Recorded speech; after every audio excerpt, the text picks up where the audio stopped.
O vídeo dessa semana é feito para você que diz que não se alimenta melhor por falta de tempo e de opção. A gente vai mostrar algumas substituições bem simples e práticas para deixar sua alimentação bem melhor. Ah, e também tem receitinha no final. Eu vou dar o tempo da vinheta para você pegar papel e caneta e também ativar as notificações, para sempre ficar por dentro das novidades aqui do canal.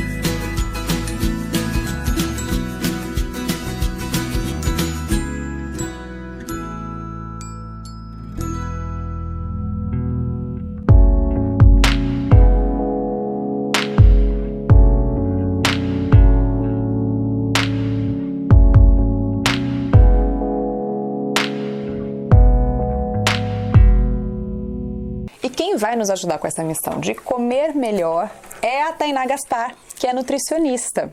Obrigada, viu? Eu que agradeço. Ela é especialista, gente, em comportamento alimentar. Então, ela ajuda as pessoas, né, a entenderem por que elas comem daquela forma. Por exemplo, uma pessoa que fala, eu não vivo sem doce. O que está acontecendo com ela? A gente vai investigar o que está por trás desse consumo de doces, né? Entender se existe alguma memória afetiva, se existem emoções que a levam a comer doce em algumas situações específicas, se existem crenças, pensamentos. A gente vai entender como é a forma que ela come o doce, se ela come com atenção ou não, se ela come enquanto está distraída.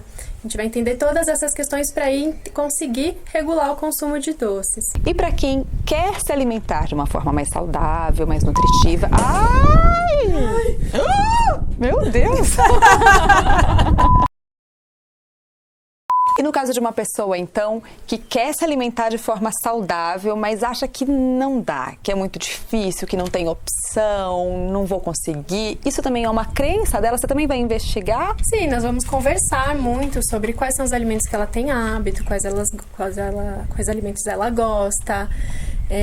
Nós vamos conversar bastante sobre isso, né? E aí, de repente, a gente vai para a cozinha também, entender, conhecer novas receitas, conhecer novos ingredientes, novas preparações, formas de combinar os alimentos, que muitas vezes, por falta de repertório, existe essa dificuldade para se alimentar de forma mais nutritiva. Por falta de repertório, porque as pessoas às vezes não sabem, não conhecem os alimentos, e por falta de tempo. São normalmente as duas desculpas, né, as duas crenças que as pessoas têm, falam, eu não me alimento saudável, por quê? Eu não me alimento melhor, eu não me alimento de forma nutritiva, porque eu não tenho tempo e não sei como substituir determinado alimento.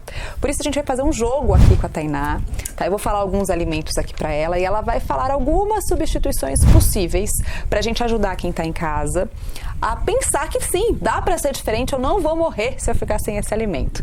O primeiro é o açúcar, é claro. Muita gente fala, não dá para ficar sem açúcar, não consigo viver sem o açúcar, mas dá para substituir. Sim, com certeza. Em preparações para a gente diminuir um pouco o uso do açúcar refinado, a gente tem outras opções de açúcar, como o açúcar mascavo, o açúcar demerara. A gente pode usar também o melado de cana, que é a forma mais integral, né, do açúcar da cana. E a gente pode usar outras coisas também, como frutas, seja as frutas frescas, como banana, é uma coisa que adoça bastante, ou frutas secas, como tâmaras, ameixa. Que dá para colocar no bolo. Sim, exatamente, dá para adoçar bolos, sobremesas. Bom, segundo alimento é um alimento polêmico, porque muita gente tem passado mal, né? Reclama, ai, não consigo, eu tomo leite e passo muito mal, mas não consigo ficar sem. Quero meu leitinho no final do dia, quero leitinho. O que eu vou tomar na hora que eu acordar, meu Deus? Qual que é a substituição para o leite? Então, no sentido culinário, a substituição do leite de vaca pode ser com leite vegetal, né? Então, a gente tem leite de sementes, de castanhas e de cereais. Então, temos leites de amêndoas, de castanha do Pará, de castanha de caju. A gente tem leite de coco.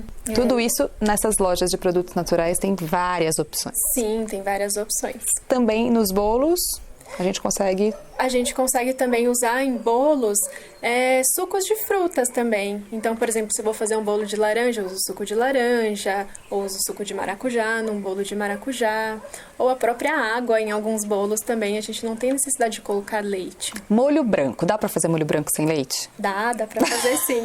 Como é que faz? Eu faço molho branco com tofu, que tofu é aquele queijo, entre aspas, da soja, né? Feito a partir do leite da soja. Eu uso ele pra fazer base de molho branco, mas poderia ser de qualquer outro leite, de castanha de caju, por exemplo. Bom, a gente depois vai ensinar aqui a fazer, inclusive, esses leites, né? Porque é muito fácil, é muito simples e é um super substituto aí pro leite de vaca para quem principalmente tem intolerância.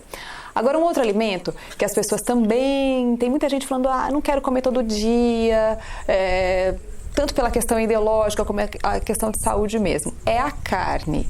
Mas é muito... Tá todo mundo muito assim, né? Com a crença que tem que ter o arroz, feijão e a carne e a salada no prato. O que a gente coloca no lugar daquela carne, Tainá? O substituto nutricional da carne são os feijões. É um grupo de alimentos que a gente chama de leguminosas, né? Que inclui os feijões, o grão de bico, a ervilha, a lentilha, a soja e os derivados, como o tofu, que eu já mencionei, o miso e tempero. Então não vou morrer de fome, não vou passar mal se eu deixar de comer carne e comer um hambúrguer de feijão, por exemplo. De forma alguma. Os feijões, eles substituem totalmente a carne no quesito de proteínas, que é o que as pessoas têm mais preocupação, né? Mas também no sentido de minerais, como ferro e zinco, que são minerais que as pessoas geralmente comem da carne e a gente, vegetariano, vai passar a comer dos feijões.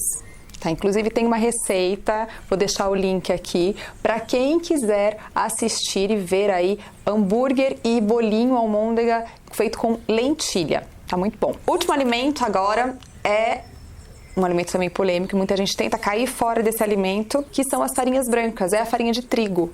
Mas aí cai nessa questão, como é que eu faço um bolo, como é que eu faço uma torta, como é que eu faço um pão sem usar a farinha de trigo? Não dá, não consigo, tá? E aí?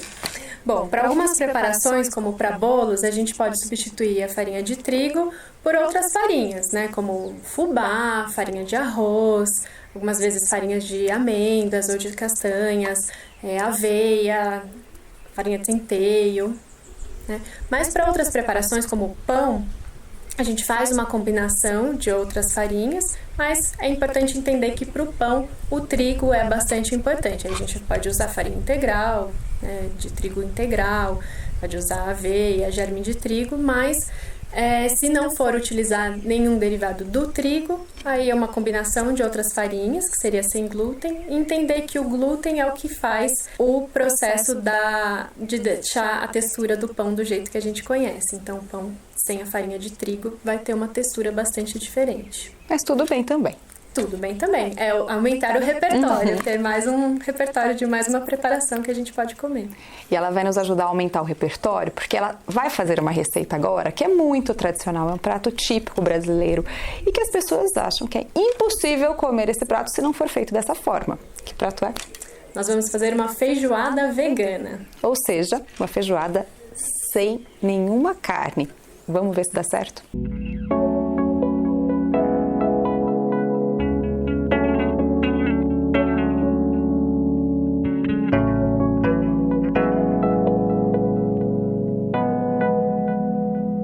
Uma feijoada sem carne, tem gente que acha que isso é impossível. O que substitui a carne nessa receita, Tainá? Nessa receita, então, a gente vai usar, além do feijão preto, a gente vai usar cenoura, mandioquinha e shiitake. E os temperos que eu vou explicar depois. O sabor é o mesmo, por causa dos temperos, fica bem parecido? O sabor, ele vai ficar um pouco levemente diferente, porque ele não vai ter o sabor da carne, mas ele vai ficar bem saboroso. Os legumes vão dar um sabor bem interessante e o shiitake também vai dar um sabor que lembra um pouquinho aquele umami da carne, né? Como é que a gente começa, então? Então, o primeiro passo, né, é preparar o feijão, cozinhar o feijão. Esse feijão eu deixei de molho por 8 horas, né? Deixei da noite pro dia. Escorri a água do molho e aí cozinhei na panela de pressão por 15 minutos. Depois, então, a gente vai preparar os legumes, né? Então, eu já piquei aqui a cebola, né? Piquei já a cenoura, a mandioquinha e o shiitake eu vou mostrar agora como que a gente vai preparar.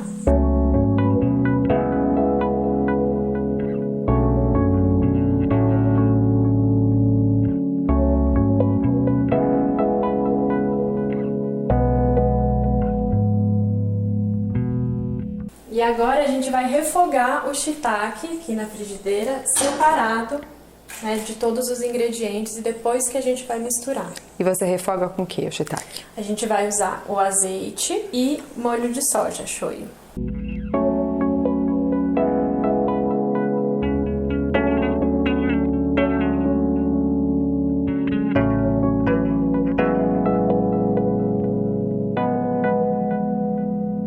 O shiitake pronto, né? 5 minutinhos de frigideira. Isso. A gente consegue ver aqui que ele ficou bem desidratadinho, né?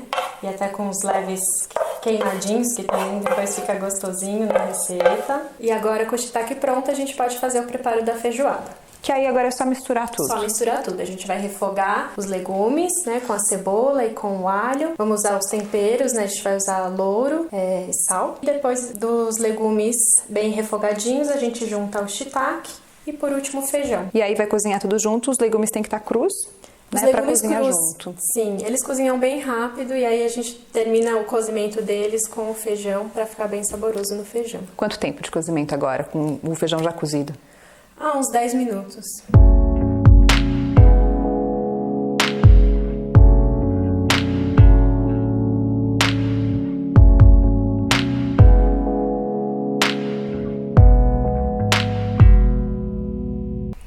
Olha só, ficou pronta. Primeira coisa que eu já falei pra ela, é muito mais cheirosa.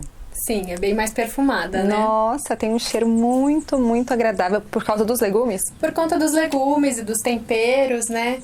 Por a gente não colocar carne, a gente explora um pouco mais essa questão dos temperos. E agora eu vou provar. Vamos lá.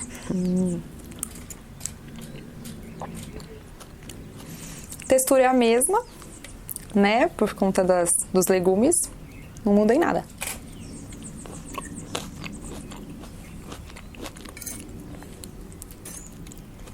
Gente, o mesmo sabor. Dá pra fazer tranquilamente. Uma delícia. Muito, muito bom. Vou comer daqui a pouco esse prato, focando no alimento, sem correria, sem olhar celular, sem conversa paralela, não é? E também vou focar toda a minha atenção plena nessa sobremesa aqui. É uma sobremesa típica que sempre tem aqui no Espaço Presença, onde a gente está gravando esse vídeo. Ela foi feita pelo Nizargan, que é a pessoa responsável aqui pelo espaço, mas o que tem aqui? Então esse é um sorvete de banana. Os ingredientes utilizados foram, primeiro, a banana nanica, isso é importante, a banana nanica é a ideal para essa receita por conta do sabor e da textura. Então a banana nanica, ela foi congelada, descascada e congelada, e depois ela foi batida no liquidificador com cacau, canela, pasta de amendoim e um pouco de leite de arroz. Nossa, é muito, muito bom! É uma delícia, é divino. Muito gostosa, né? E faz parte de todas essas substituições que a gente conversou. Exato. Não tem nada tradicional, né? E é maravilhoso. Igualmente prazerosa, né? Nossa, mas eu tenho que comer antes do prato, né? É aquilo que eu faço agora. Não é assim? Guarda essa. A gente guarda então, pra comer com muita atenção. Isso. E a receita. Tanto a receita da feijoada vegana, todas as dicas que a gente discutiu aqui hoje, como a receita desse sorvete de banana estão no site, e a receita a gente também vai colocar no IGTV, o Nizargan preparando essa sobremesa aqui pra gente, não é? É só acompanhar aí as nossas redes sociais. Um abraço pra todo mundo, até o próximo vídeo, obrada. Muito obrigada, você, viu? Uma Mirella, delícia. adorei. Eita, nossa senhora, coisa boa! Eu tô querendo experimentar isso aí. Eu também! Nossa, tem que guardar. Nossa, é muito bom mesmo!